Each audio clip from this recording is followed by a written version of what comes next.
মানব জাতির অতীতের প্রথম ধাপ হলো সে রূহের জগতে ছিল, দ্বিতীয় ধাপ হলো সে মায়ের গর্ভে ছিল। মানব জাতির ভবিষ্যৎ হলো তার মৃত্যু পরবর্তী জিন্দেগি আখিরাত। মানব জাতির বর্তমান হলো তার দুনিয়াবী জীবন। আলাস্তু বিরব্বিকুম, আমি কি তোমাদের রব নই? আমি কি তোমাদের প্রতিপালক নই? আমি কি তোমাদের সৃষ্টিকর্তা নই? আল্লাহ রাব্বুল আলামিন এই প্রশ্নটা রূহের জগতে সবাইকে করেছেন। আমাকে করেছেন, আপনাকে করেছেন, আপনার পিতাকে, আপনার দাদাকেও করেছেন। পৃথিবীতে কিয়ামত পর্যন্ত যত মানুষ আসবে সবাইকে আল্লাহ রাব্বুল আলামিন এই প্রশ্নটা করেছেন।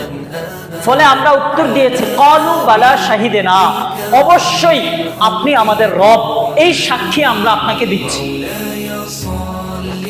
তো রূহের জগতে আল্লাহ রাব্বুল আলামিন আমাদের সাথে আমাদেরকে একটা প্রশ্ন করেছেন এবং আমাদের থেকে আল্লাহ তাআলা স্টেটমেন্ট নিয়েছেন। আমরা আল্লাহকে স্বীকৃতি দিয়েছি যে অবশ্যই আপনি আমাদের প্রতিপালক, আপনি আমাদের রব।